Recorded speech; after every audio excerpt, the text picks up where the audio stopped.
오늘 조선일보 사설은 총선 지면 윤 정부 뜻 한번 못 펴고 끝. 아는 사람들인가? 입니다. 국민의힘 한동훈 비상대책위원장은 이번 총선에서 지면 윤석열 정부는 뜻 한번 제대로 펼쳐보지 못하고 끝나게 된다. 역사에 죄를 짓는 것이라고 말했습니다. 당연하고 맞는 말입니다. 많은 국민도 같은 생각을 하고 있을 것입니다. 모든 정부는 시대적 소명이 있습니다. 그 시대가 요구하는 국가적 과제를 해결하라는 것입니다.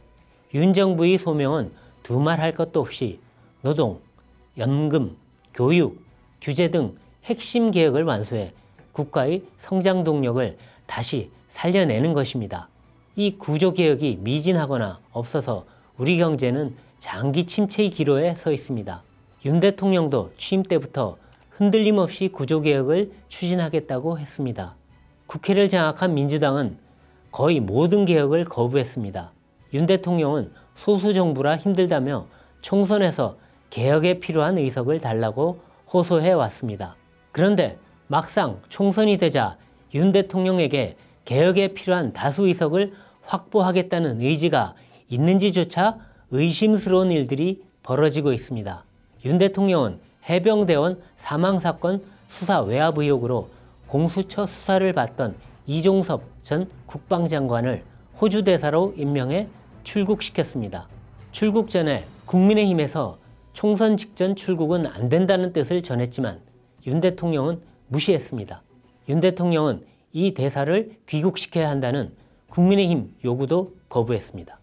회칼 테러 발언으로 논란을 빚은 황상무 시민사회 수석에 대한 사퇴 요구도 법적으로 문제없다며 거부하고 있습니다. 상식이 안 맞고 선거에도 악영향을 줄 일인데 윤 대통령이 이러는 이유를 참모들조차 잘 모른다고 합니다.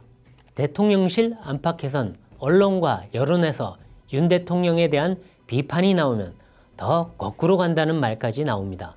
국민의힘 공천을 받았다가 과거 발언으로 공천이 취소된 장해찬 씨는 8차례나 자신이 윤 대통령의 일본 참모임을 강조하며 무소속 출마했습니다.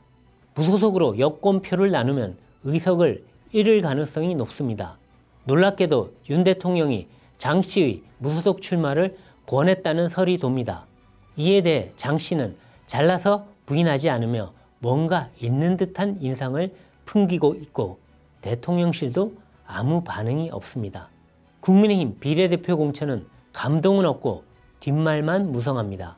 비례대표는 인선 자체로 국민에게 주는 메시지가 있어야 합니다.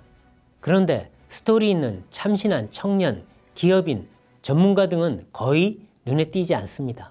생소한 공무원 2사람의 공천에 대해선 납득할 만한 설명도 없습니다. 한 명은 하루 만에 취소됐습니다. 이 2사람이 한동훈 비대위원장, 검사 출신 당인사와 사적인 관계가 있다는 소문만 무성합니다. 한 위원장은 선거에 지면 끝이라면서 비례대표 공천을 이렇게 하나요? 이래서 어떻게 국민 지지를 얻어 국정개혁을 완수하겠다는 것인지 알 수 없습니다. 국민의힘이 총선에 지면 윤 대통령의 국정개혁은 시작도 못한 채 끝날 수밖에 없습니다. 민주당과 조국혁신당은 벌써 과반 승리를 언급하며 윤석열 탄핵과 임기 단축 개헌을 주장합니다.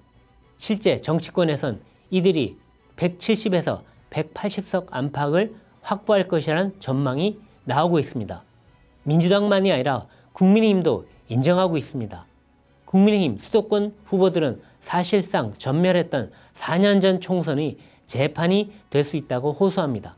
국민들은 선거를 대하는 대통령의 생각이 무엇인지, 개혁 약속이 진심이었는지 묻고 있습니다. 이대로 선거에 참패한다면 남은 3년간 윤 대통령과 국민의힘은 무엇을 할 것입니까? 오늘 조선일보 사설이었습니다.